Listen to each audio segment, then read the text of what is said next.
பல் சமய நம்பிக்கையில் கிறிஸ்தவம். வேறொரு உவமை அவர்களுக்கு சொன்னார். பரலோக ராஜ்யம் கடுகு விதைக்கு ஒப்பாய் இருக்கிறது. அதை ஒரு மனுஷன் எடுத்து தன் நிலத்தில் விதைத்தான்.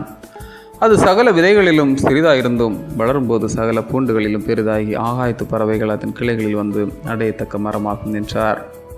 வேறொரு உவமை அவர்களுக்கு சொன்னார். பரலோக ராஜ்யம் புளித்த மாவுக்கு ஒப்பாய் இருக்கிறது. அதை ஒரு ஸ்திரீ எடுத்து முழுவதும் புளிக்கும் வரைக்கும் 3 படி மாவிலே அடக்கி வைத்தாள் என்றார்.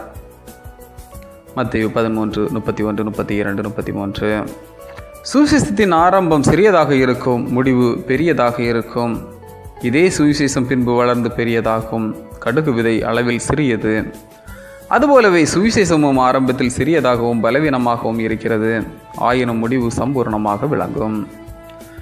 கடுகு விதை சிறியதாக இருந்தாலும் அது முளைத்து பெரியதாக வளர்கிறது. கடுகு அளவில் சிறியதாக இருந்தாலும் அளவில் அது விதையாக இருப்பதினால் வளர்வதற்குரிய ஆற்றல் அதற்குள் அடங்கியிருக்கிறது. அதுபோல பல்சமய மக்கள் சாதாரணமானவர்களாக கருதப்பட்டாலும் அவர்களுக்குள்ளும் தேவனுடைய கிருபை உறுதி பண்ணப்பட்டிருக்கிறது. கடுகு விதை வளர்ந்து மரமாகி ஆகாயத்து பறவைகளுக்கு பயனுள்ளதாக மாறினது போல விசுவாசிகள் தங்கள் ஆவிக்குரிய ஜீவியத்தில் வளர்ச்சி பெற்று பல்சமய சூழலில் வாழும் மக்களுக்கு பயனுள்ளவர்களாக இருக்க வேண்டும்.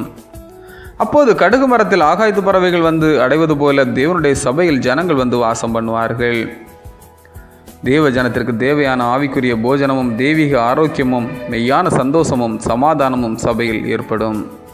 ஒரு சிறிய விதை வளர்வது போல அவர்களிடத்தில் காணப்படும் விசுவாசமும் அன்பும் துளிர்த்து வளரும். ஆமென். இந்த நாள் உங்களுக்கு இனிய நாளாக மலரட்டும்.